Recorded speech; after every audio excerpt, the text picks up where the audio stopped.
That's a rocket.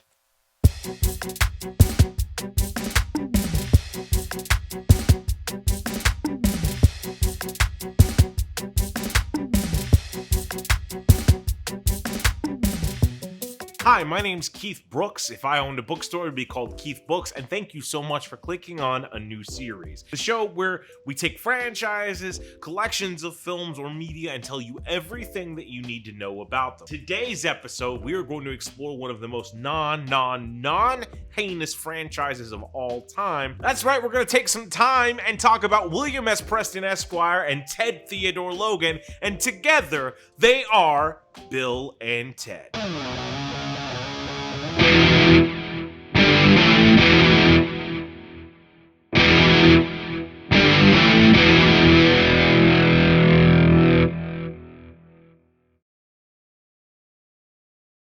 Bill and Ted, the titular characters of the franchise, were created by Chris Matheson and Ed Solomon. They appear in 3 live-action films, 1 live-action television sitcom, 2 animated series. It's technically 1 animated series, but the seasons are so diversely different and made by different people, so we'll consider it 2.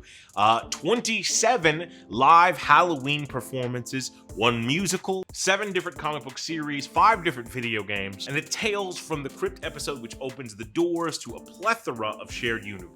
So let's go ahead and dial the shit up. Bill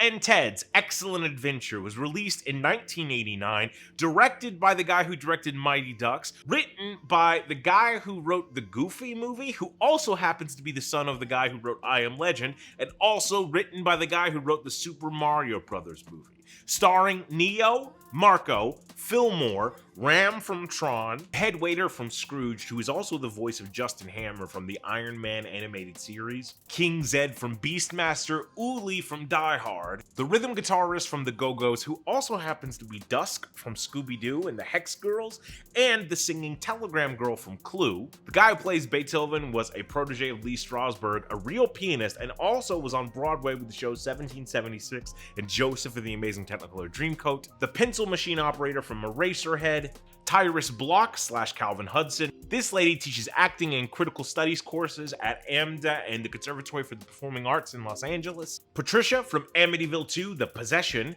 the saxophonist from Bruce Springsteen's E Street Band, the lead singer from The Tubes, and the lead singer from The Motels. Bill and Ted's Excellent Adventure opens in 2688 at the Council of the 3 Most Important People in the World, where they're taking Rufus, who happens to be this guide and this great teacher, and sending him back in time to help the Great Ones. The Great Ones are the people their entire society has been based on. We know the Great Ones as Bill and Ted, who happen to be starting a band called Wild Stallions. Yeah, they send Rufus with a time machine. Now, it's important to note that the time machine is not actually a phone booth. It just disguises itself to look like a phone booth so it will fit in better. So we flash back to our time, which is 1986, 89, because the film was delayed for a little while, but let's assume it's the release year, which is 1989. Bill and Ted are high school kids who happen to be failing their history class. They have this upcoming presentation, which is unlike anything schools have ever done. Everybody has to give their presentation in front of the entire school at this like auditorium pep rally sort of thing. The teacher pulls Bill and Ted, who are sort of prototype stoners, aside and says, if you don't ace this assignment, you fail the class. Their homework assignment is how would 3 historical figures see and view modern San Dimas, which is where they live in. So we are then introduced to their family lives. Bill has a dad who is a psychiatrist who is married to Missy, who used to go to high school with Bill and Ted. Apparently, Bill and Ted both had a crush on her, but now it's Bill's stepmom. Ted has a father who is a police officer and a younger brother, Deacon. They're bummed out. They're trying to figure out how to study and how to ace their test. They go to the Circle K to get some slushies, do homework, and yell at people about, whoa, ma'am, when did Genghis Khan reign? Or whatever the fuck they say. And then in the middle of trying to study at the Circle K, a telephone booth drops from the sky. And that's where Rufus steps out. Rufus begins to tell them their historical significance to him. That they are the Great Ones and all of society will be founded upon their band, their music, and they will bring peace to the world. First, they have to pass this history test. Ted doesn't pass the history test. he goes to military school. And Bill, I don't know. And then another Bill and Ted from the future show up. They have a question for Rufus, so they ask him in private, but then they tell present Bill and Ted to trust this guy because he knows what he's talking about. And then our present Bill and Ted, like, how do we know that you're you? Tell us what number we're thinking of. And obviously the answer is 69, dudes. So it makes Bill and Ted trust Rufus. So they get into the phone booth with Rufus, and Rufus is showing them sort of how it works, the circuitry of time, and he takes them back to Napoleonic. I don't know if they go to France or Austria. I kind of want to say they go to Austria. He sort of explains to them the rules of time travel, that you can go anywhere you want in history, learn as much as you need for your historical presentation, but the important rules of time travel in this universe are keep your watch set to San Dimas time, because that will always be your time. You can go anywhere else in the world, but the day that you left still progresses in its normal speed. If you left at 2 p.m. at San Dimas time and you spent 4 hours time traveling, you wouldn't come back to 2 p.m. You come back to 6 p.m. Rufus takes them back home to their house, drops them off. He leaves in the phone booth. Another phone booth shows up for them, but then they realize that Napoleon sort of got caught onto their phone booth. And so they're like, oh fuck, what are we gonna do with this little dude? We'll make my little brother Deacon watch after these guys. That'll be awesome. So they make Deacon watch over Napoleon, and then they leave. They then go to the Wild West, and they have like a saloon fight. That's pretty comical. And they meet Billy the Kid, and they convince Billy the Kid to go with them. Then they meet Socrates in ancient Greece. Then they go to 15th century England, and they meet the bodacious princesses. They fall in love with the princesses. They try to save the princesses from their betrothed marriages, but then hijinks ensue, and they almost get killed. Then they go to the future, and they meet the three most important people of the world and an entire society that is sort of based off of him. They see holograms of themselves in like streaker jackets. It looks like they're gonna show their dicks to everybody. And they get this like Pete Townsend, but without the pedophilia sort of signal. Then they get back in their time booth and they realize, oh fuck, let's just go steal a bunch of famous people since we've already sort of started that. And that way it'll help with our presentation. So they go get Freud, they go get Beethoven, which is a great scene because they sneak up on Beethoven and he doesn't know they're behind him because he can't hear them.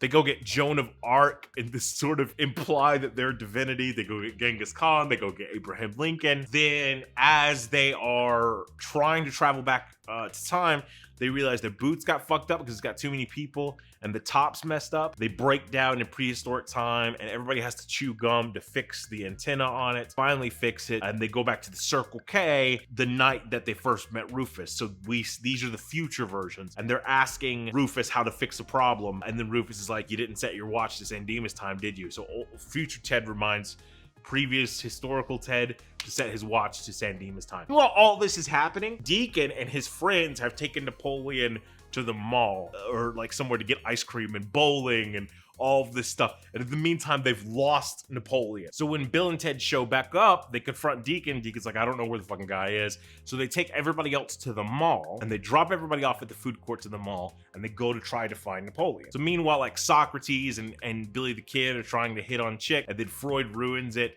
with like some dick jokes and a corn dog.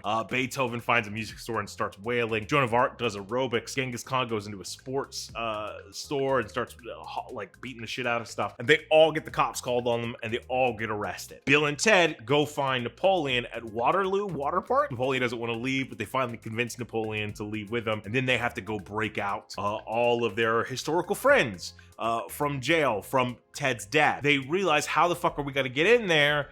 Oh my God, my dad's never gonna let me break these people out and we're running out of time to go do our history presentation. And then Bill reminds him, we have a time machine. Let's just say we get through this and in the future, we come back and we leave keys right here. And we leave all these devices to ensure that we can get our friends out of jail. And it turns out they did. So they look behind a sign and they find the keys that the future them must have left. And they find a tape that the future them must have left. And it helps them break out all the historical figures. And they go to the auditorium at the last minute. And I don't know how they got as good of a fucking light show as they did, and they put on this awesome presentation with all the historical figures telling what it was like in their time and how they view the world now. And at the end, Ted doesn't have to go to military school, and they're in their garage practicing for Wild Stallions, their band. And Rufus rolls up and he's like, hey, I got some princesses here, they wanted to come say hi and all that stuff. Bill and Ted start playing a little guitar. They're terrible, and Rufus looks at the camera and he's like, they're gonna get better, I promise, they'll get better eventually. And it's a nice little fourth wall break. And the movie sort of ends the way it began, because the very beginning of the movie has Rufus also doing a fourth wall break, telling us what kind of adventure we're going on. Now, originally, Bill and Ted were created by Chris Matheson and Ed Solomon as a part of like a class that they were doing, and it was like 3 characters. It was like Bill and Ted and Bob or some shit like that, but the Bob guy didn't stick around for long. So Bill and Ted became the stand-up routines that Chris and Ed would do. And so they were the first Bill and Ted. And that original concept was a lot more, lighting up joints and smoking weed and a lot of weed conversation than what Bill and Ted actually became. If we look at Bill and Ted in the movies and in the cartoons and stuff like that, they meet all the stereotypes of stoners, and every now and then they'll make a joke like 69 that's sort of perverted. They're kind of these innocent figures throughout the entire movies. They're just naive. The worst thing that happens in any of the films is that they say a derogatory term towards homosexuals. And they say it in the first film and the second film. One version of them is an evil robots, and the first version is like this play on the masculinity of men at the time, right? In the third movie, wisely, they leave out that repeated joke. The film version of this first started, it was Bill and Ted's time van was the idea. And in the original movie, they had a van and they took a wrong turn and wound up in World War II and had a bunch of their classmates with them, and they steal Hitler. They accidentally kill Julius Caesar. They go to prehistoric times and they invent fire so they can light a joint. And there was a character named John the Surf who actually still appears in the credits. In one later draft, there was actually a musical number at the beginning of the movie where we were introduced to Bill and Ted, but that was cut out as well. It was changed from a van because Back to the Future was popular and they didn't want to compete with the DeLorean, so they changed it to a phone booth, not knowing about Doctor Who at all. Doctor Who was popular in some parts of the world, but it wasn't as commonplace in America as it is today, I assume. That they say there was no relationship between Doctor Who and Bill and Ted. Chris Matheson and Ed Solomon can be seen in the first film when Napoleon goes to the ice cream parlor. They're the 2 waiters, and I think they're credited as Ugly Waiter and Dumb Waiter. People that audition for the roles of Bill and Ted include Pauly Shore, River Phoenix, Brendan Fraser, and Sean Penn. Originally, for the part of Rufus, they wanted Eddie Van Halen, but Eddie Van Halen was too expensive, so their short list after that was Ringo Starr, Sean Connery, Roger Daltrey, and Charlie Sheen. The original idea for the most important people in the world at the end was ZZ Top. ZZ Top was unavailable to do the cameo, but it's all right because later on they would get their own chance with a time travel film in the shape of Back to the Future Part 3. In the end of the film where we see George Carlin's hands riffing on the guitar, that's actually the hands of Stevie Salas, who did all the guitar riffs for the film. Keanu Reeves, when talking about shooting the scenes inside of the phone booth, said, and I quote, "Man, it was a death ride canoe from the worst carny ride you've ever been on." After shooting the film, the original production company went bankrupt about 2 months after the film wrapped, so the film sat on the shelves for about a year before anybody released it. Eventually, Orion would step in, but all mentions of the date had to be overdubbed to now correspond with the new date that the film was being released. There's a short-lived breakfast cereal that oftentimes people associate with this film itself, but it was actually a cereal that was a tie-in to the animated series that was inspired by this film. Kenneth Grayson of Mississippi actually won a phone booth that was originally intended to be a phone booth from the first film, but wound up being from Bogus Journey through a contest with Nintendo Power promoting the Bill and Ted's Excellent video game. In 2010, the actual city of San Dimas, California celebrated their 50-year incorporation with a sign that said 1960 to 2010, an excellent adventure. Rolling Stone said Bill and Ted's Excellent Adventure was the number 8 out of the 10 greatest stoner movies of all time. The film takes place in the following years: 2688, 1988, 1805, 1879, 410 BC, the 1400s, 1901, 1810, 1429, 1209, 1863, and 1 million BC. The popular internet meme of Conspiracy Keanu comes from this first Bill and Ted movie, specifically the part where they're escaping from England after almost being executed for trying to interfere with the princesses. When Bill and Ted go to ancient Greece, Bill says to Socrates, or Socrates, "All we are is dust in the wind." Socrates replies with a translation of the opening lines of Days of Our Lives. Missy, Bill's crush but also hot stepmom, was in 26 episodes of Days of Our Lives. The Ataris have a song named after one of the lines in Bill and Ted's Excellent Adventure. That line is, "San Dimas High School football rolls!" The song Two Heads Are Better Than One by the band Power Tool is written by the sons of Ricky Nelson and the son of Frank Zappa, Dweezil Zappa. And what do I think about Bill and Ted's Excellent Adventure? I think it's super fucking fun. It is a classic comedy. It is sort of virtuous, and it exists without a great big bad guy. The bad guy itself is time. The bad guy itself is disappointing your parents. And that is this sort of, I don't know, innocent sort of style of filmmaking. It sort of embodies what it's like to be a high schooler, because you think this presentation or something like this is the penultimate thing. It's so important. Your entire destiny depends on it. And in a silly tongue-in-cheek way, this film kind of captures that. Also, what's really smart about the film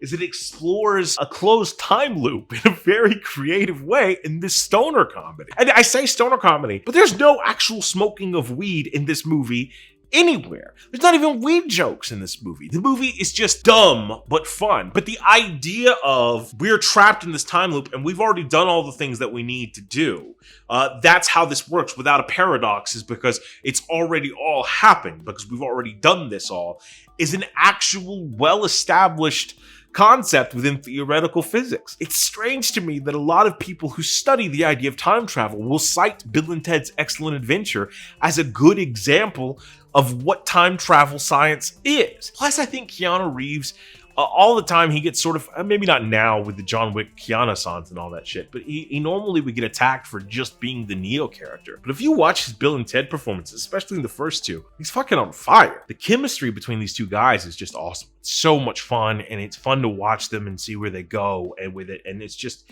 super entertaining. I always liked the second movie more, and I think I still do, but I sort of downplayed how good this one was. I forgot how good it was until I rewatched it, and just enjoyed it from beginning to end. It's classical filmmaking, and it's just a lot of whimsy and entertainment and a lot of gags, a lot of, like, you know, obviously there's a lot of Looney Tunes gags, whether it's getting thrown out of the saloon or falling completely out of a suit of armor, which doesn't make sense at all. But if you're taken away by the fact that that doesn't make sense, then you're really going to hate the part about them traveling through time in a phone booth. There is the one use of the offensive word, but other than that, like, I really fucking enjoy this movie.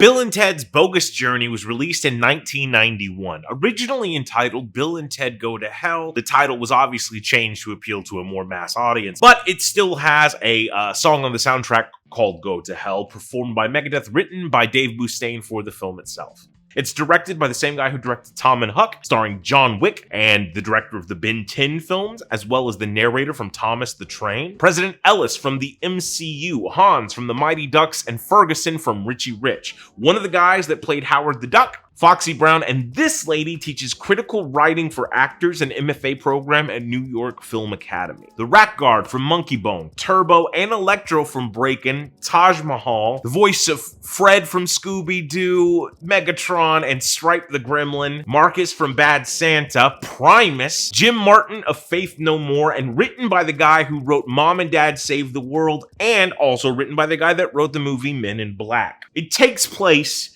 almost in every way, 3 years after the first movie. So if the first movie is 1988, 1989, we're looking at 91, 92-ish. And then in the future, we're in 2691. Yeah.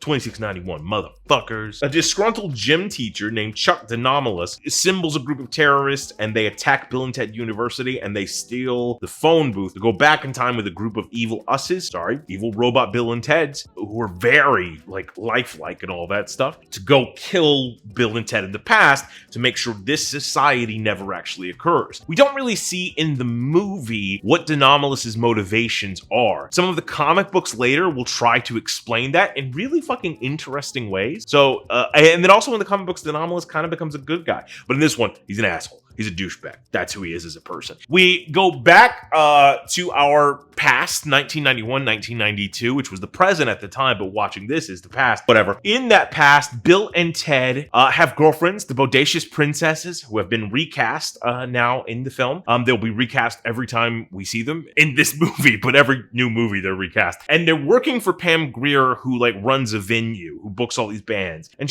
we see this awesome conversation where she's telling Bill and Ted that they're fucking terrible, but she's still going to give them a shot at the Battle of the Bands because they're hard workers. This Battle of the Bands is our ticking clock. This is where we're trying to get to, right? Bill and Ted go back to their new apartment where they're having, like, a party to celebrate it. We get the idea that Ted's dad still does not approve of the band, but he's happy now because he's boning Missy, who used to go to high school with Bill and Ted and used to be their crush, used to be married to Bill's dad and be Bill's stepmom, but now is married to Ted's dad and is now Ted's stepmom. Very Oedipal. The princesses also lived in San Dimas now, right? They've permanently moved to our present time, 1992, but they don't live with Bill and Ted. There's a comment later on in the movie about how virginal the princesses are and how righteous that is, which is like a weird sort of statement that again always reminds us Bill and Ted are like dope ass dudes. Like they don't care about, it's not all about sex. It's not all about weed. They're like cool with waiting. Yeah.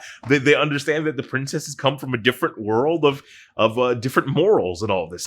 Bill and Ted are chilling at home when there's a knock on the door and it's Bill and Ted. And it's like, oh my gosh, we're future yous. We need your help. Come with us. So they drive out to Vasquez Rocks, which is a famous scene from Star Trek. We see them watching Star Trek earlier. Star Trek actually shows up a lot in Bill and Ted, like cartoons and shit like that too. And then what the fuck happened? Unlike Bill and Ted, I smoke a lot of weed. Evil Bill and Ted kill good Bill and Ted, and good Bill and Ted die. That's what happens when you get killed. They turn black and white, which is fucking awesome because it's not an effect. They literally just painted them black and white, and it looks so jaunting in this film. It looks really fun and cool. They die and are confronted by the Grim Reaper. The Grim Reaper tells them, you have a chance at life if you beat me at a game of your selection, or whatever he sounds like. And they ditch the Reaper, and they find themselves sort of ghosting around for a while, and they go to get Ted's dad to help. Ted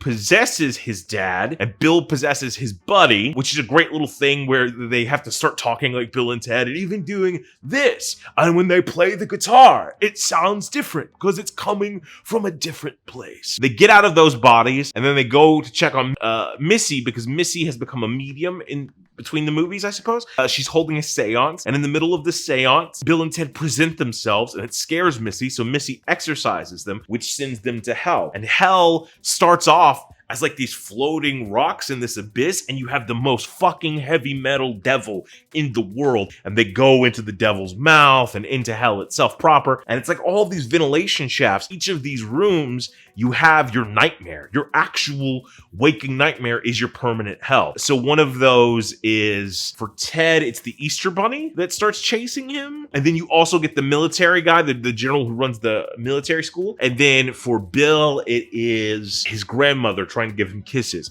and Bill plays his own grandmother in that section of the film, which is kind of cool and neat. So they realize we have to get out of hell. Hell sucks. This was the titular part of Bill and Ted Go to Hell. So they decide they're going to challenge the Reaper, but they challenge him to all of these modern games that he doesn't know. Bill and Ted win like 7 of them, so the Reaper has to relent. But first they need to find a way to beat the evil us's, or the evil robots. Flashing back to the actual present time that's happening there, the princesses are hanging out with the evil robots, and the evil robots are being dicks, and they're like drinking beer all the time and trashing the place, which that's gonna be my excuse from now on. Why is your place so messy? Oh, evil Bill and Ted robots came by and fucked up everything. And they're trying to like push the princesses into premarital sex, but this is a 90s movie and we don't do that. Princesses are like, oh my god, our boyfriends, they have, I don't know why they're Scottish. Oh my lord, our boyfriends are terrible now. What has happened to them? And then they run away. Ted takes off his own head and slam dunks it into a basketball goal. That part's kind of cool. Bill and Ted and Death go to heaven, and they quote poison to get into heaven. Taj Mahal is like St. Peter, I think. Ted makes fun of Death's dress in like the most charming way possible. Anytime Keanu Reeves laughs in this movie, it's fucking adorable. I don't ever say that about another human being, period. But he's just so full of life and having so much fun. It's just, man, it's awesome. This movie's so fun to watch. They talk to God about some stuff. And God is like, have you checked out Squid Game yet? It's really good, or whatever. They have to find the smartest people in the world to help them bring down evil Bill and Ted. They get told where to go, and there's like a little section where all these people are, hobnobbing around in heaven, and they find 2 little aliens known as Station, collectively. So Station is Martian, and it never really occurred to me that Station's dead. That's why he's in heaven, is because Station has died. So they bring Station back from the dead and go back to Earth to beat evil Bill and Ted by creating good robot us's they get from Ace Hardware. They get all the gear to make them from that, right? Eventually get back to the Battle of the Bands. They're at the Battle of the Bands, and Evil Bill and Ted are there, and they have the princesses like hung up, and then Station, the Reaper, and Station also has the ability to like fucking Dragon Ball Z Kamehameha Super Unite thing. I don't watch anime. And become Big Station, right? So Big Station is there, and then he becomes Little Station again. And then Grim Reaper Station, good Bill and Ted, good robot Bill and Ted's come in and save the day. And it's not really an intense climax or denouement. It's one of those they just punch really quickly. That's all they do. Knock off the evil robot heads. That's dope. If that's all you made them for, still, it's good rock'em sock'em robots. That's dope. That's cool, whatever. And then after they do that, Chuck the Anomalous shows up, and he has a gun, and he's gonna take them down. But then Bill and Ted play the same routine and trick that they did from the first one. We're like, well, when we get out of here, we'll remember to take out your bullets and then put a feather duster up your ass. I don't remember what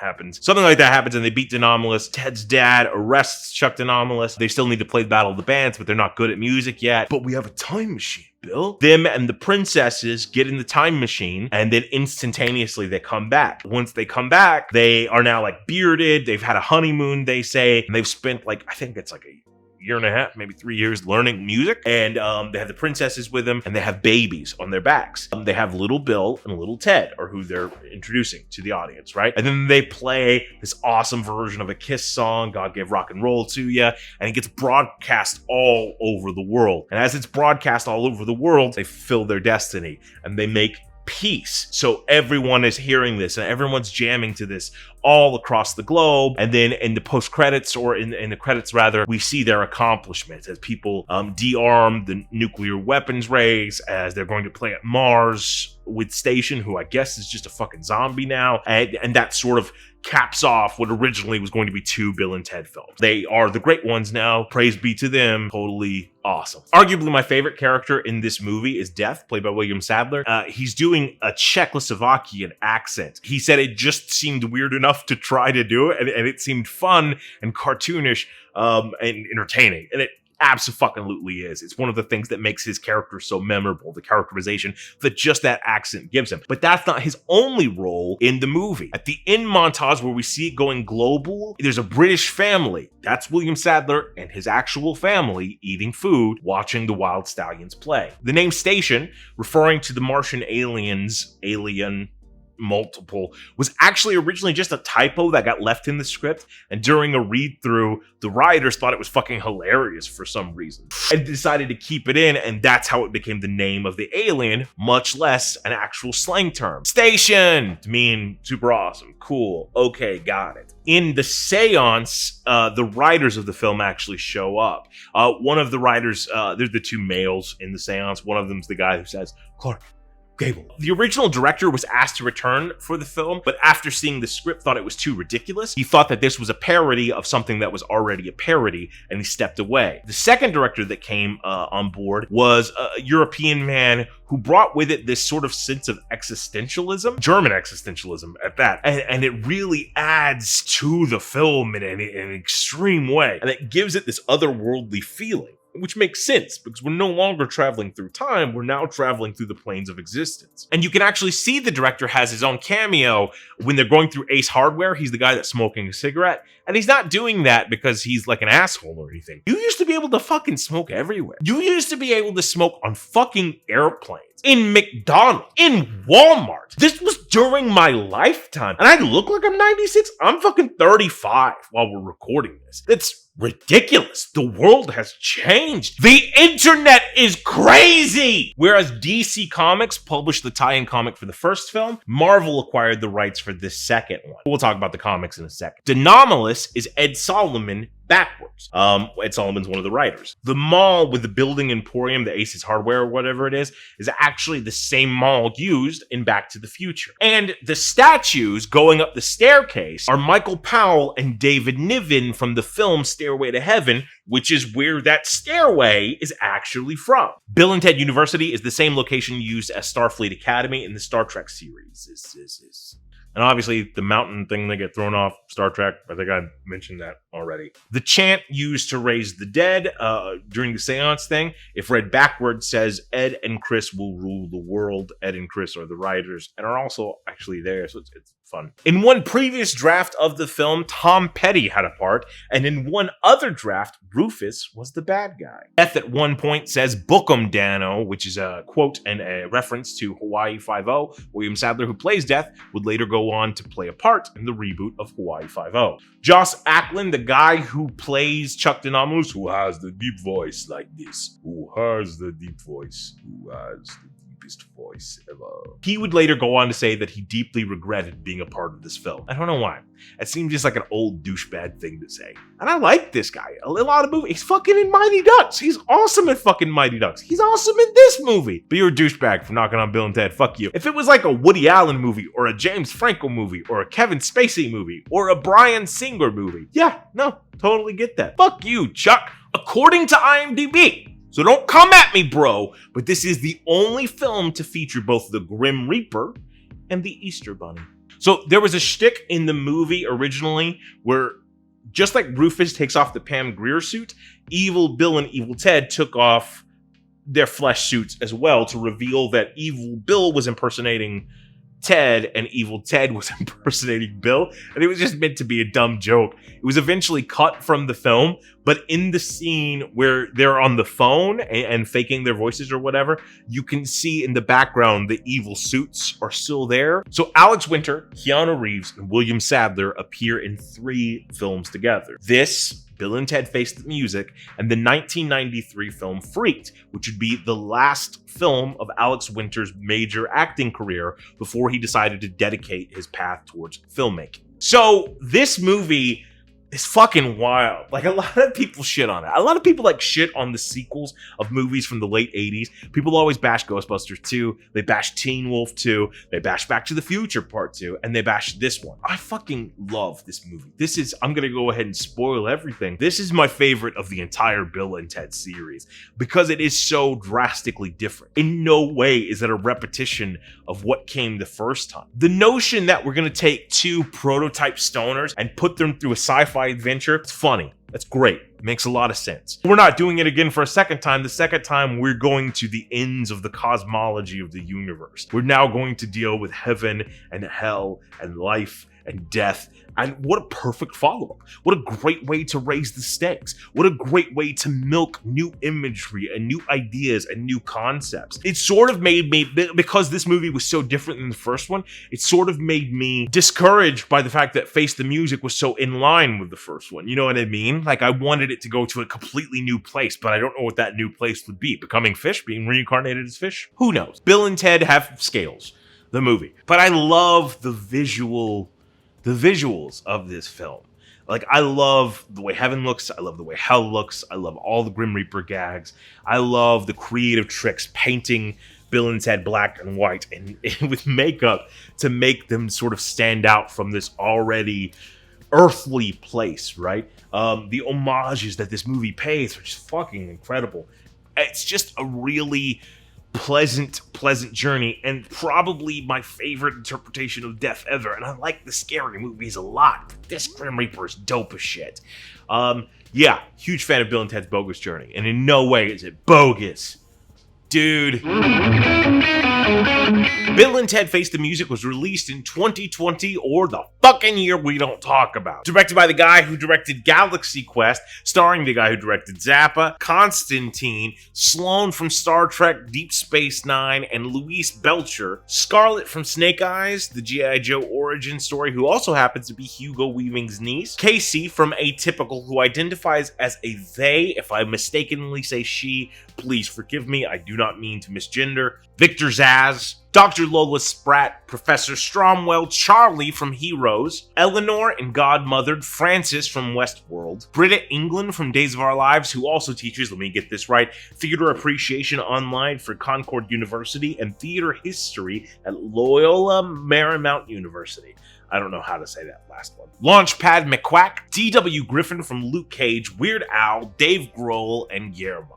Written by the guy who wrote Imagine That, and written by the guy who wrote the Now You See Me films. So it's 2020. Bill and Ted have failed to write the song that will change the world and unite humanity. In order for this movie to operate, we either have to ignore the credit scene from Bill and Ted's Bogus Journey or assume that that still was not the epic song that they were supposed to write, and that playing in Mars really didn't fucking help anybody. Nobody ever talks about the fact that they went to an distant planet to play music or any of that stuff. Whatever. It doesn't matter. So in the year 2020, they have not written the song. They have not fulfilled the destiny that they thought they would. Their marriages are falling apart. They're in counseling for their marriages. More importantly than their marriages falling apart, the universe is falling apart. The fabric of reality is falling apart, and time is becoming displaced. So all of these historical figures are popping up in places they're not supposed to be. Kelly, the daughter of now deceased Rufus, who is the time traveling guide from the previous films,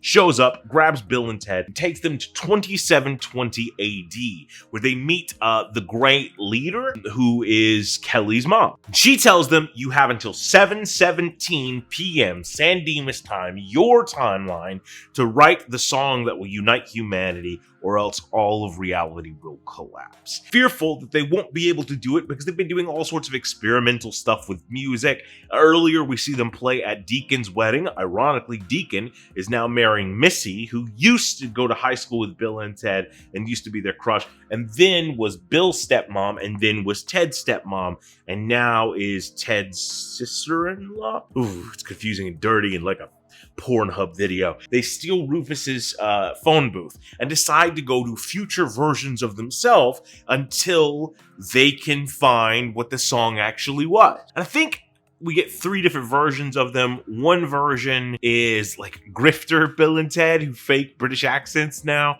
and are like camping out in fucking Dave Grohl's house.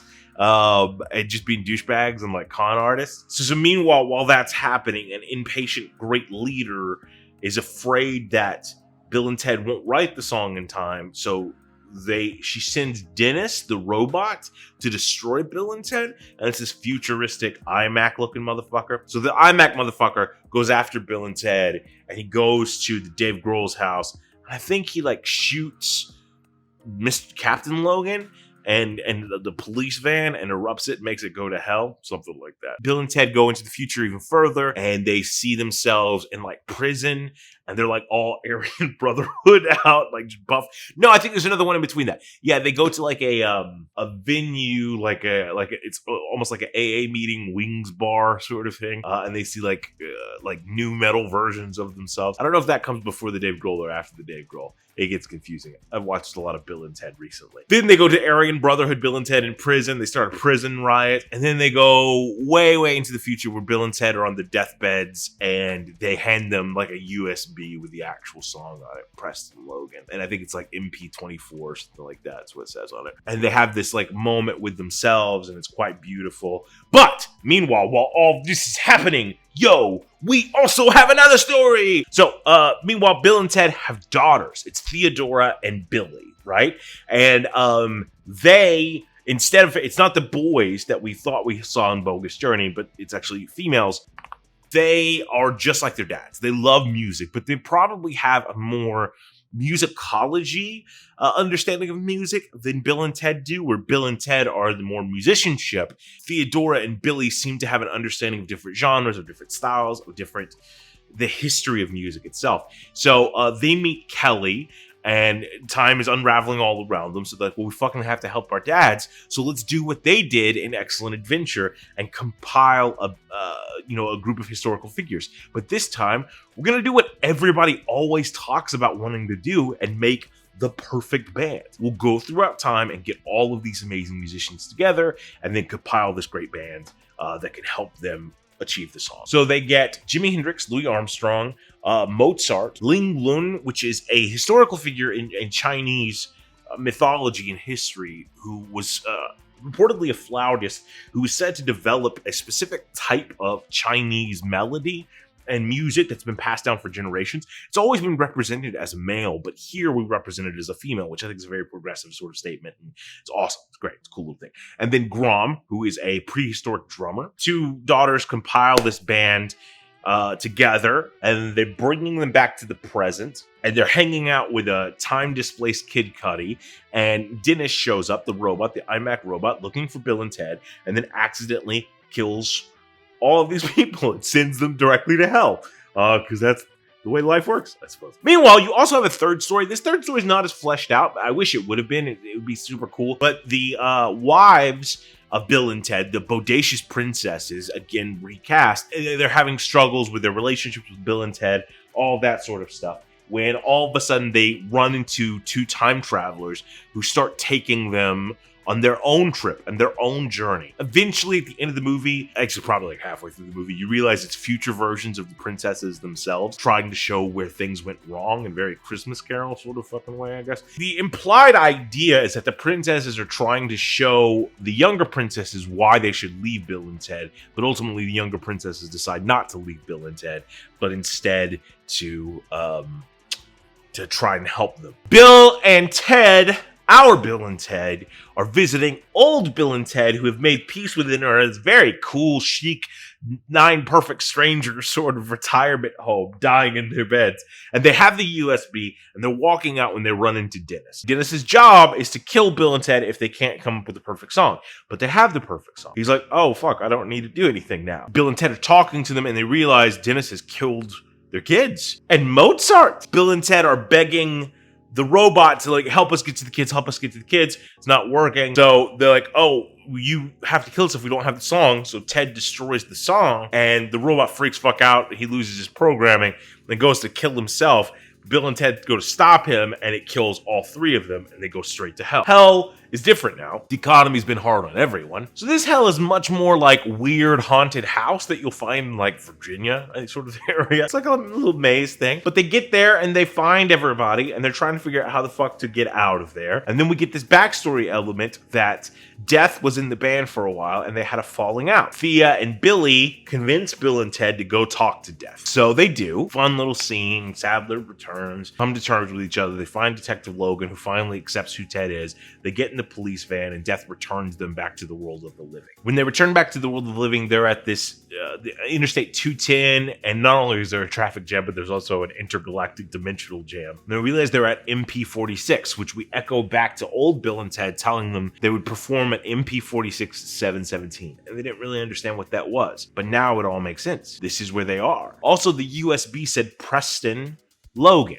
is what it said on. And Bill and Ted realize that they don't know what song they're supposed to play, that they haven't written this song, but maybe they're not supposed to. Maybe the song doesn't come from this Preston and Logan, but it comes from another Preston and Logan. And that's when they realize future is in the hands of Thea and Billy. And so Thea and Billy start conducting all of these musicians that they've assembled. But Bill and Ted realize if this song is going to change all history, it has to play throughout all of history. So Bill, Ted, and the Bodacious Princesses use Rufus's phone booth to make infinite copies of themselves to go throughout history and all of reality and give every single person an instrument. And while Thea and Billy conduct this song, Bill and Ted then join to play the song. That the song that changes and unites all of humanity and all of history is not written by Bill and Ted. It's just played by Bill and Ted. It doesn't matter if you're the architect of causing peace, as long as you're a part of it. You know what I mean? So it's this beautiful moment where, you know, everybody's jamming out, and Thea and Billy are conducting it and orchestrating everything and telling people when to come in and when to go, you know, decrescendo or what the fuck ever. And Bill and Ted are wailing on guitars, and reality starts reconnecting itself and uniting itself, and everything goes back to the way it should be, and we slowly, like, tilt up into the sky, and then that's where the movie ends. Now, George Carlin was unfortunately deceased by the time this film was made. He does appear as a hologram in like a homage sort of scene. George Carlin's actual daughter's name is Kelly, and they use that name for his fictional daughter. But it doesn't stop there. Kelly, George Carlin's actual daughter, has a cameo in the film. Now, the concept of Bill and Ted Face the Music was actually already ready to go in 2012, but the studios feared that Bill and Ted was too much of a cult classic to ever make its money back. The first film hadn't been released internationally upon its release. It was only through DVD releases that it saw a global appeal.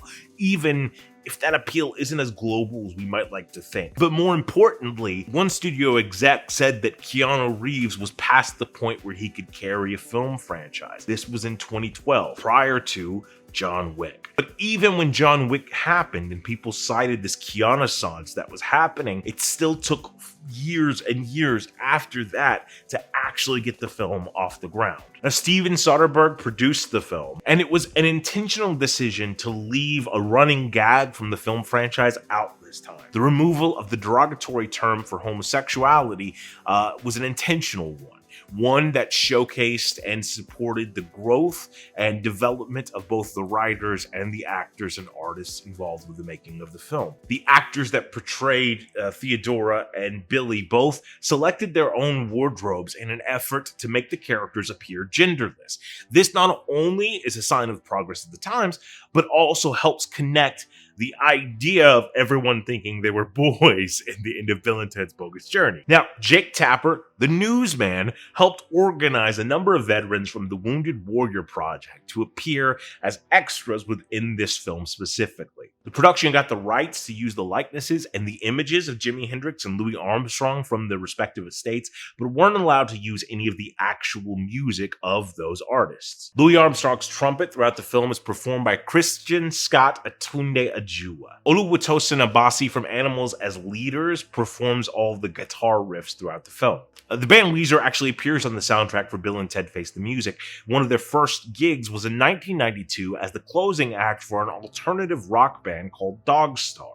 Dogstar featured Keanu Reeves. This film was heavily influenced by A Christmas Carol and It's a Wonderful Life. In fact, in an earlier draft, Santa Claus made an appearance. So Bill and Ted Face the Music is super fun. It's sort of light-hearted, it's easygoing, it's a gentle movie, and it's fun to see the characters in this completely different dynamic and perspective, right? I guess I wanted something drastically different in feel and tone, and I guess it has it upon retrospection, right? So Bill and Ted's Excellent Adventure is about going through history. Bill and Ted's Bogus Journey is about life and death and all of the mortal planes, and Bill and Ted Face the Music is about facing yourself, and it's about understanding your own failures. The only thing I wish would have happened more is there would have been more introspection as Bill and Ted went down that road, right? Finding things about themselves more so that they don't like, or finding those inner things. But I guess Bill and Ted have never really been about breaking down the heart of the characters, but rather having these ridiculous characters go on this journey. So I guess in that regard, it satisfies all of that. I think the introduction of Billy and Thea is wonderful. And I think more importantly, if I was a parent, this would be something that resonated more with me, because it is that process of growing up with Bill and Ted and seeing them change position in their lives, and who they are now has to be different than who they were.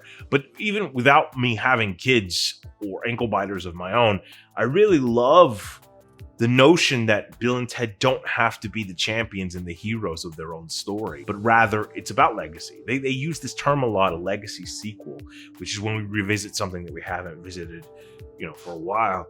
And this sort of epitomizes that the legacy is what carries the story on, right? There's all this talk about Thea and Billy maybe coming back and them being the future of the franchise. But I feel this is such a sort of a poetic place to let it go. I do wish the film kind of ends abruptly with just that pan up. And I wish there would have been a little bit more something else there past it. Or like we fade out on just a shot of them playing the guitar or something, or Rufus. Like if we could have digitally, if ever there was a need to do a digital reconstruction, to have that moment of Rufus going, I told you they'd get better. Like that would have been a nice, sentimental, sweet way to cap everything off. There originally had been discussions about having another scene happen at the Circle K, but with pandemic and all that stuff, it sort of pushed everything back. George Carlin's definitely missed. There's nothing that can really be done about it, but he does have that little moment, and I think they pay some awesome tributes to it while also continuing the story forward.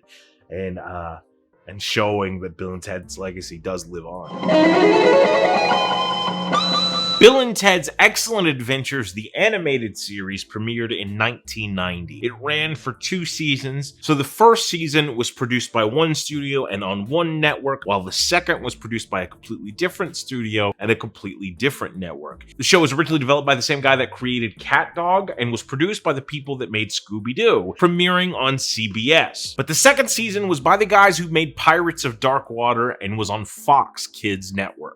The reason for that, and the difference and the change, is that Fox Kids was simultaneously developing their own live-action Bill and Ted series. So they decided to scrap Keanu Reeves and Alex Winter, who had voiced the first season, and move in a different direction with their own selected Bill and Ted. Even to the extent that the rumor is they tried to stop production on Bill and Ted's Bogus Journey to ensure that their versions of Bill and Ted would be the ones going forward. The first season on CBS ran for 13 episodes, while the second season on Fox Kids ran for 8 episodes. Both versions of the show take place after Bill and Ted's Excellent Adventure, the first film, and more often than not ignore the relationship that Bill and Ted sort of ignite with the princesses. Every now and then you'll get a mention of it, and I think one time they go to like a birthday party or something at the princesses' castle in medieval England. During its 2-season run, the show stars the voices of King Moleman from Saul and the Mole Men, Klaatu, Cardinal Glick, Mr. Finky from Pepper Ann, Genghis Rex and Beaster and Braveheart Lion, Stego, Harley Quinn, who's also the voice of Twilight Sparkle and Miss Minutes, Claire from Resident Evil, who's also the voice of Jubilation Lee and Lydia Dietz, Rarity, Asha, and Abby from Swamp Thing, Moses Hightower from the Police Academy cartoon, Sailor Jupiter, Thal Jobin and Yoshi, Splinter and Mandrake the Magician, Troy McClure, Little Richard, like fucking literally Little Richard, the voice of Robin, Stretch Armstrong, and Mati from Captain Planet, Hubert Farnsworth, who's also the voices of Phil and Lil and Dexter's mom from Dexter's Laboratory, George Bluth Sr., Papa Smurf, Lucy from Twin Peaks, and Pam's dad from The Office. 2 seasons couldn't be more drastically different from one another. That's not true.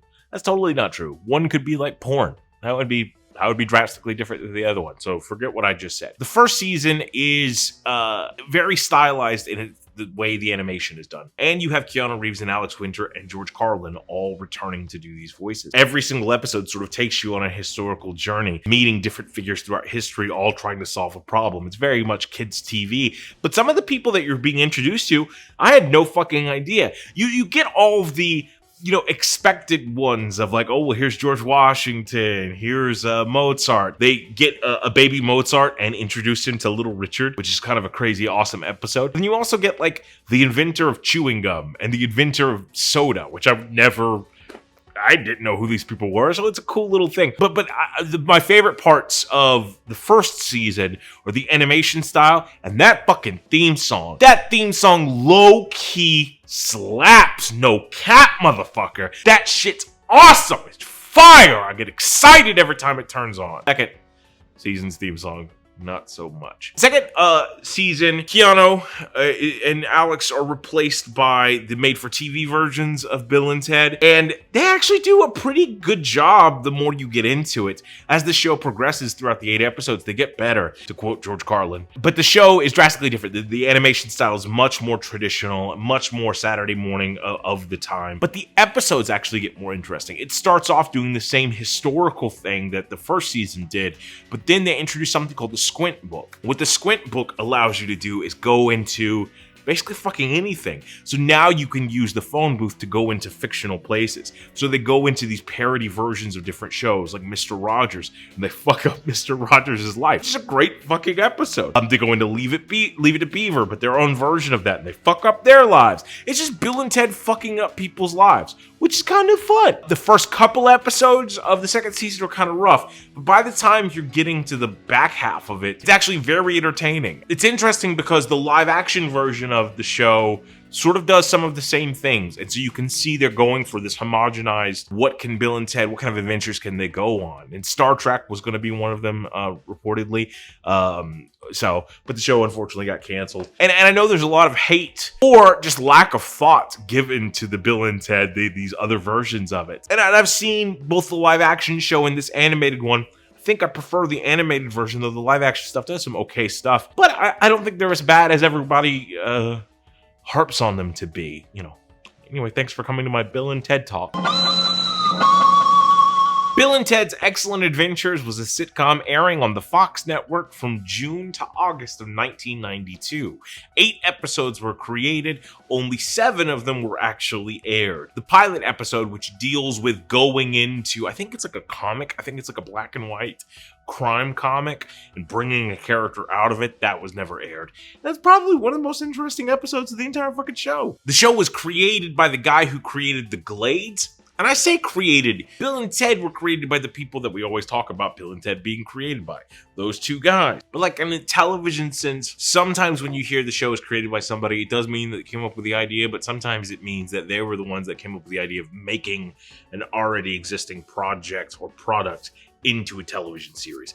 And that's kind of the case here. Features a producer from Whose Line Is It Anyway? Detective Mossberg from T2 also is the voice of Stu Hopps. Frangian from Willow. I need to watch Willow. I haven't seen it since like the 80s, maybe? Alice from the Nightmare on Elm Street series. Captain Mitchell from Die Hard, the Canadian dub of the Ox King from DBZ. The actress who played the original Princess Elizabeth appeared in the pilot, did not appear in the rest of the show. Batman from Batman and the Brave and the Bold shows up as King Arthur, and the voice of Mr. Jaw. So we have the same Bill and Ted from the animated series, at least the 2nd season of the animated series, and the same Rufus. This series takes place after Excellent Adventures, before Bogus Journey, but doesn't really deal with the princesses at all. But instead, Bill and Ted are just teenagers who are like having hijinks and going back through time, but they also have the capability to go into television, comic books, all sorts of shit. The phone booth can do a lot of things now, and Rufus interacts with them a lot. Series only lasted for 7 aired episodes, and then it got canceled. And it's not the worst show in the world. It's definitely on a budget. The future stuff looks the worst out of anything because it's a lot of green screen footage that they didn't really take a lot of time to make it look great, especially as good as this shit looks. But it's okay. The actors who play Bill and Ted, they do a fine job, I guess. At first, it's very... If you're comparing it to Keanu and Alex, it's gonna fall short. Absolutely, because at a certain point, they're just doing a bad impression of these other actors that we know so well. There is a great episode where they go into their own future, and Bill and Ted have sort of broken up. And we see that Bill becomes like a rich... I think he's a stock market guy. No, I think he owns like an Ace Hardware equivalent, and is just filthy rich and illegal money laundering and all this shit. And Ted becomes a police officer like his dad, but he's like a hard police officer with a scar across his face and all this shit. And it's a that's a great episode. That's a really good episode to watch. And shows you the pinnacle of what this show can do. But not every episode's like that. There's some hit or miss sort of shit. But there are some interesting ideas, because like I said, in the pilot, they go into like a piece of fiction. They also go to ancient England. They also go to medieval England. At certain points, they bring other people from their time along with them for journeys, or people from their time accidentally get lost. Their boss at this hardware general store gets lost in medieval England in Camelot, what would be Camelot, and fucks up King Arthur's story, and they have to help him and all that stuff. So there's some interesting, fun elements to it, but I could see how the show is mostly forgettable, mostly because that intro is really fucking long, dude. Meh, it's all right. I don't like homeboy who plays Rufus. Not a fan of him. I just don't think he's a great Rufus. I think he's better as Rufus in the animated series. I think all 3 of them are much better in the animated series as opposed to the live action. So, but that's just me. As of the date of this recording, Bill and Ted have inspired 7 different series of comic books. First was released in 1989, entitled Bill and Ted's Excellent Adventure, published by DC Comics. This was a single-issue freebie comic that was kind of cheaply done and is considered the worst out of all of the Bill and Ted comic books. It was like given away with Wheaties and shit, and was a complete tie-in to the film, just featuring a couple of scenes from the movie itself. In 1991, Marvel Comics would release Bill and Ted's Bogus Journey, a single-issue tie-in to the sequel film. Going from December 19th 1991 to November 1992, Marvel would publish a follow-up to the Bogus Journey comic entitled Bill and Ted's Excellent Comic Book. Written and with art by Evan Dorkin, the series ran for 12 issues. It takes place after Bogus Journey and really delves into the cosmos of how the Bill and Ted world works. We're introduced to the concepts of how time operates, of the Four Horsemen, of pestilence, of fate, of all sorts of interesting things. It's a really fun, awesome, crazy comic book ride, to the extent that Bill and Ted even have like a documentary filmmaker following them around, or I guess he's like working for like an MTV sort of equivalent, and they build like a theme park in their backyard. It's a cool little fucking series. I like it a lot, and it's only 12 issues. From March 2015 to August 2015, Boom Studios would publish Bill and Ted's Most Triumphant Return. Written by Brian Lynch and Ryan North, art by Jerry Gaylord and Ian McGinty. The series runs for 6 issues, and it's all about Bill and Ted trying to help a young Chuck the Anomalous, and it brings up some very interesting ideas that, like, Chuck knows what he's fated to be, because all the Bill and Ted world takes place in a closed time circuit. He already knows that he's going to be a bad guy eventually, so how can he escape that fate? And at a certain point, he just sort of gives into it. It's a really good read. I like that a lot. That comic book's really awesome. In February of 2016, Boom Studios released Bill and Ted Go to Hell. Using the title originally intended for the second film, this comic book series runs for 4 issues, written by Brian Jones and art by Bacon. Takes place after Bogus Journey and includes all the continuity up until that point. And this story deals with Napoleon taking over hell, which is kind of intense. And Bill and Ted at a certain point have to face an evil version of their sons, because we're still in the Bogus Journey continuity. And it's just a fun little 4-issue run. I liked it a lot. In June of 2017, writer Brian Jones and artist Bacon returned with Boom Studios' Bill and Ted Save the Universe. 5 issues of this comic book series, and we understand how Bill and Ted are meant and intended to unite the entire universe with the power of their music. But more importantly, we meet Bill and Ted's moms, which is something I didn't know that I needed, but it's fucking done beautifully and brilliantly, and it's a lot of fun. Also, it gives Deacon a bigger role in the entire series. We're also introduced to the idea in a couple of these Boom comics that Chuck the Anomalous reforms himself and winds up marrying Misty, which will later be retconned into Deacon marrying her. But in this, it's a nice little intergalactic romp with Bill and Ted. In September of 2020, Dark Horse Comics released Bill and Ted Are Doomed. Written by Evan Dorkin, who wrote the Marvel series, and art by Roger Iangridge. It's 4 issues, and it sets up the world of Bill and Ted Face the Music. In this continuity,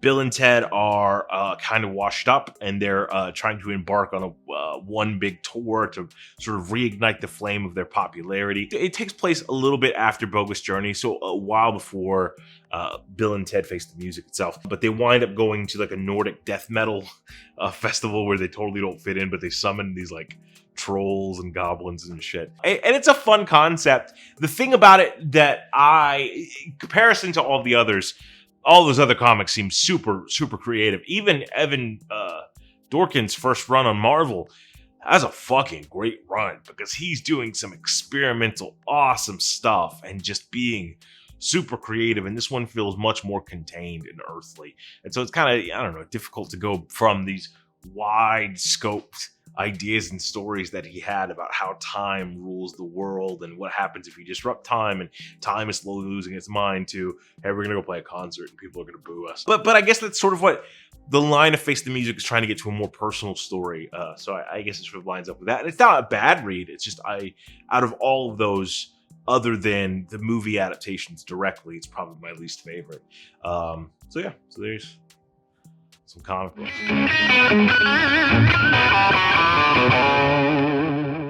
Bill and Ted's Excellent Halloween Adventure, or Bill and Ted's Halloween Horror Nights, began in Orlando, Florida in 1992 at Universal Studios. It was a live action performance with actors becoming Bill and Ted. And we see Bill and Ted, the Wild Stallions themselves, interact every year with different pop culture icons that are on the zeitgeist of society at that moment. The show would include dance routines, stunt work, all sorts of wild and crazy stuff, and was an immersive experience for the audience that would come to see it at the theme park. Originally, it started at the Old West stage, but then in 2002 moved to the Toon Lagoon Amphitheater. A couple of years later, it would come back to the Old West stage itself. The Bill and Ted stage show also was briefly at Universal Studios Hollywood, but it did not last as long as it did in Orlando, and we'll cover why both of these shows stopped soon. Now, almost every year, the show was drastically different, being rewritten from the ground up. It would try to incorporate modern pop songs, any popular song that they could get their hands on, and popular characters of the hit movies of the time period. Most of these performances have some sort of YouTube presence that you can go look at. Some of them, not so much. I think there's one that I couldn't find, but I watched all of them from 92 to 2017, and it seems like on the East and West Coast they tended to do the same show. So let me just tell you briefly what some of those shows were. The 1992 show was the first show for Bill and Ted. It was the second Halloween Horror Nights, and so Bill and Ted was the star attraction of that year. In this version, Doc Brown from Back to the Future shows up, and they go to beat old Black Bart, a cowboy that they have to take down. 1993 was the same as the previous year. 1994, Bill and Ted Meet Time Cop. 1995, I couldn't find anything about. 1996 featured the cigarette smoking man from X-Files as the villain. 1997, the villains were a Borg and a Klingon. 1998 was a show about Howard Stern versus the FCC. 1999, Dr. Evil from Austin Powers takes over the movie industry. 2000 saw Mr. Burns from The Simpsons stealing the time machine. 2001 saw Imhotep from The Mummy, the chimp from Planet of the Apes, played by Tim Roth, and Lord Farquaad from Shrek all team up. 2002, Triumph the Insult Comic Dog, that doesn't sound right, hires Dr. Evil to steal the Osborns and Scooby-Doo. 2003, I couldn't see this one, I couldn't find it anywhere, but there's like, from all the reports, there's like an iPhone ripoff called the iControl thing, and I'm just reading this off this. Osama bin Laden and Saddam Hussein and the Charlie's Angels are all featured prominently. Whatever the fuck that means. 2004, Dr. Evil comes back again and kidnaps George W. Bush and John Kerry. 2005, Willy Wonka from the Chocolate Factory is working for Emperor Palpatine, who somehow has returned. 2006, Lex Luthor is going to blow up Universal Studios.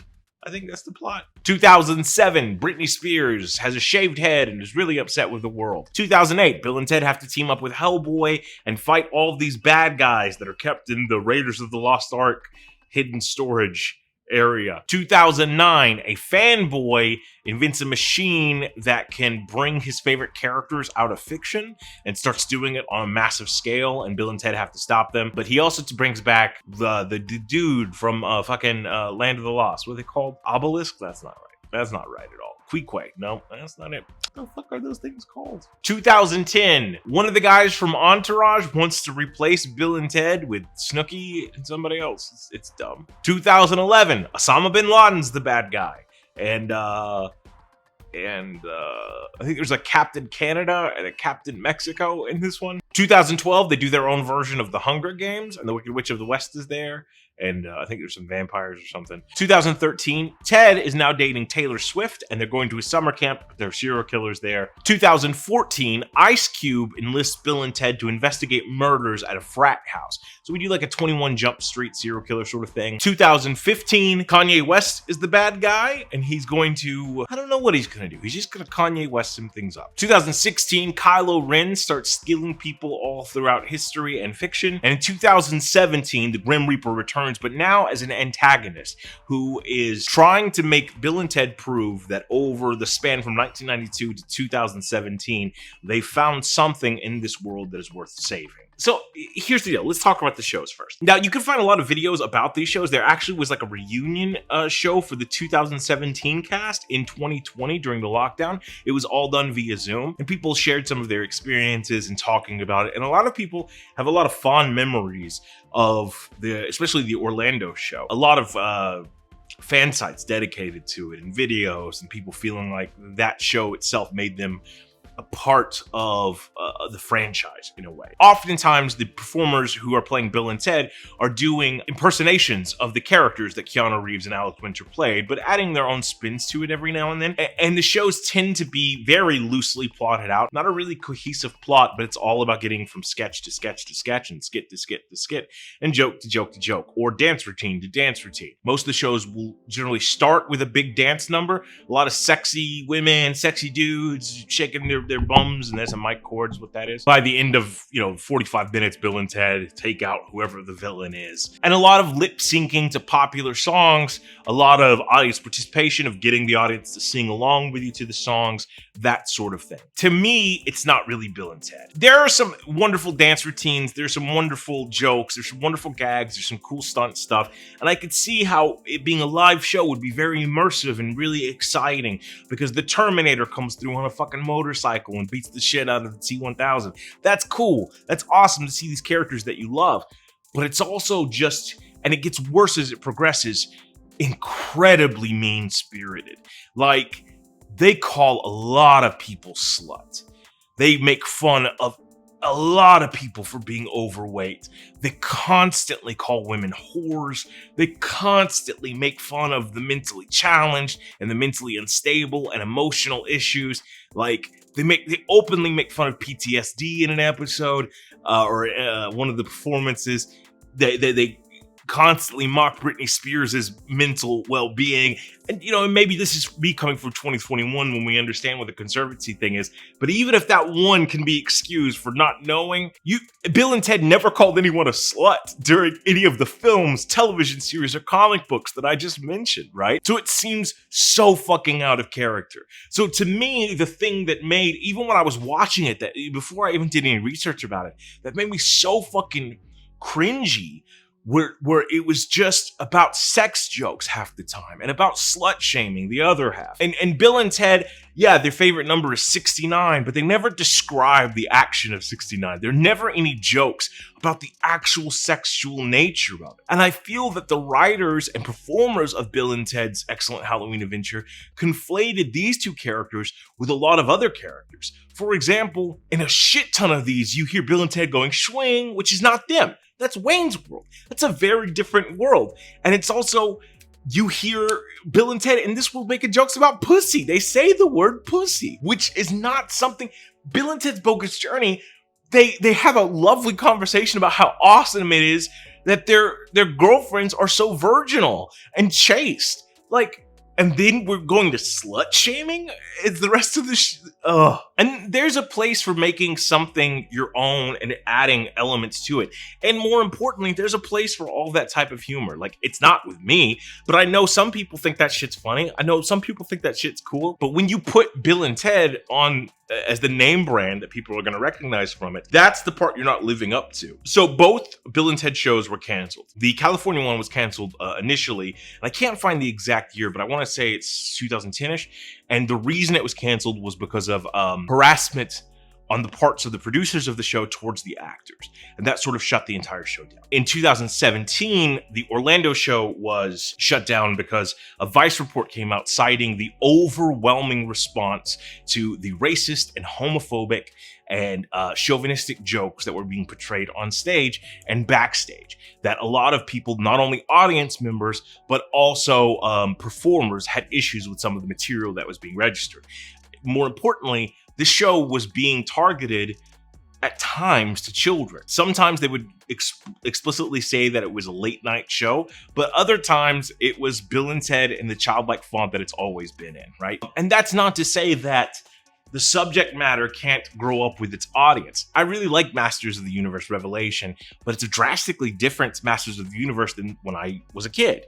It's one that's much more complicated and much more adult in its nature and in its sentiments. This, to me, had some funny moments every now and then. It had some cool ideas of who to cross over. I like watching scantily clad women dance, and I'm sure some people like watching scantily clad men dance, but it just wasn't good because it wasn't Bill and Ted, because it went the cheapest route to make the most upsetting and mean jokes. And that, to me, is not in the spirit of Bill and Ted. You could argue that Bill and Ted had two homophobic moments, but even the creators of the series sought to remedy those moments. And I would even say that the moment in Excellent Adventure, the homophobic moment that we're talking about, is not really about homophobia, though it expresses itself and manifests itself in a homophobic fashion, but it's really about the fragile ego of masculinity in the 1980s. Still, that being said, this was frat humor in its worst variety,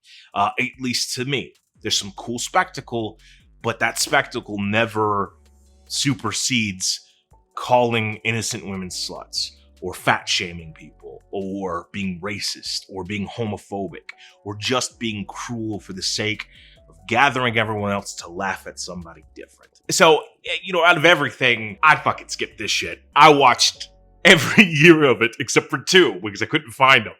It's bad. I'm not a fan. Bill and Ted's Excellent Musical Adventure was written by Dean Collinson and performed in 1998. It was performed a few times, some specific reviews of just the show, most notably at the Edinburgh Fringe Festival. The musical tells the story of Bill and Ted's excellent adventure, except for when they're coming back through history, they crash, and everybody dies, and they have to go on to this game show hosted by Death to fight for their lives. So it combines that one element of Bogus Journey to the end of Excellent Adventure. The soundtrack is available. You can download it off of like iTunes, or you can listen to it on YouTube, or buy it from Dean Collinson's actual online store. And the script is also available for you to peruse through. There are no videotapes of the actual performance, but I listened to the soundtrack and I read the script. And it's okay. Yeah, it's totally fine. I feel like all the songs are geared to be pop songs as opposed to musical songs. It feels like there's a lot of character songs and not story songs, if that makes sense. And by that, I mean like Joan of Arc has this lovely song where she talks about who she is as a person and all that stuff and her worldview. There's very few songs that sort of connect pieces and push the story forward. Now, granted, that could be the hindrance of the style of the show, where it is these vignettes. We're going from place to place to place and just picking up people. So the songs now become more of a function of introducing who these characters are and what their worldviews are, etc., etc. But yeah, it's all right. It's all right. Now, technically, this isn't considered officially canon, but it's been praised by so many Bill and Ted fans that most people think it is. But fuck it. I'm talking about it. My show. Fuck you. Tales from the Crypt, Season 6, Episode 8, released in 1994, had a crossover with Bill and Ted. It sounds absolutely ridiculous, but it's true! It's true! The episode, entitled The Assassin, features Tiffany Wells from Charlie's Angels, Leonardo, Donatello, Talon from Babylon 5, Mike from Breaking Bad, and Simon Stagg from the Arrowverse, who also happens to be the Grim Reaper from Bill and Ted. Now, it's not just that this same actor is in the show. William Sadler actually appears in a few Tales from the Crypt episodes. One is called The Man Who Would Be Death, which I think is the first episode, and then at least 2 of the films. But he appears as the Grim Reaper from the Bill and Ted movies in the opening and closing of this Tales from the Crypt episode. Now, before we get into any more, we're gonna have to talk a little bit about continuity and realities and shared universes. Now, the idea of a shared universe has definitely come to the mainstream and forefront with the MCU and the Marvel Cinematic Universe, but by no means is it a new concept. We look at a seminal work like League of Extraordinary Gentlemen by Alan Moore, which infers that stories like The Invisible Man, Sherlock Holmes, and Dracula all happen in the same exact world. Disney has a series of films that all take place collectively in the same reality. Tangled and Frozen both happen in the same world. The absent-minded professor and the computer wore tennis shoes happen in the same shared town, though no characters actually cross over. And the same thing could be true about television series like the Chicago PD series and Law and Order, or the Universal monster movies. They all take place supposedly in the same exact world. Now, we'll call this a shared universe. Now, what a shared universe is going to be, according to our definition, is when multiple franchises exist intentionally within the same world. They interact, some of the stories might build on one another, and they can swap characters back and forth, or they share a similar geography, right? Think about any show that has spin-offs. So Doctor Who to Torchwood, right? Or Golden Girls to the Golden Palace, or Nurses, or anything like that. Cheers to Frasier. All of these are shared. Family Guy, The Cleveland Show. Even something like Law & Order connects to Arrested Development because they have a singular character that goes back and forth between both series. Detective Munch can be found in both shows. He's also found in Wild Things and X-Files. So that character unites all of those universes intentionally. But I think we should also define something as the AU, the adjacent universe. And this is an unintentionally shared universe, right? Now, because the Grim Reaper from Bill and Ted shows up in Tales from the Crypt, they exist within the same universe. Make sense? Great. Now, because the Grim Reaper is in the Crypt Keeper's universe, any universe he shows up in also, by transitive property, also belongs to the Bill and Ted world. So since the Crypt Keeper shows up in the film Casper, Casper now exists in the same world as Bill and Ted. But the Ghostbusters also show up in the film Casper, thus meaning the Ghostbusters and Bill and Ted exist in the same universe. But it doesn't stop there. Father Sarducci from Saturday Night Live also shows up in Casper. So does he exist in the same universe as Bill and Ted? But Father Sarducci also makes appearances in Married with Children, in Blossom, and all of those have spin-offs and other connections. So thus making every single show and film that you're seeing on your screen right now, as I pad out the time, because there's way too many of these to show, connected to Bill and Ted in an adjacent universe, meaning they are loosely connected, but if you follow the lines and follow the threads from one connection to the next, you'll see that they are all but for the sake of me not fucking being here forever, Bill and Ted share the same universe as the Crypt Keeper and Tales from the Crypt.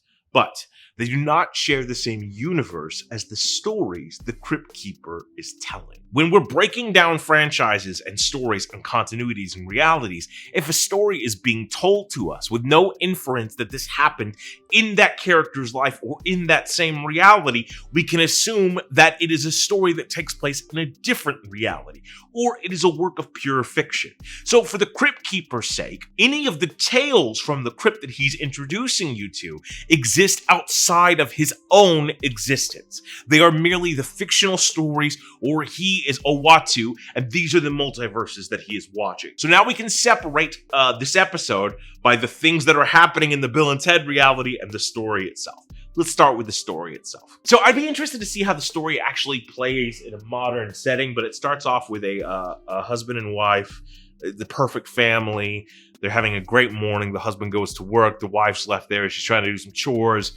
When a lady shows up, has two goons, and they're going to kill her because they think her husband was an assassin that escaped, like owing them money or some shit, and had like plastic surgery to change the way he looks. So they're going to kill her to get back at him.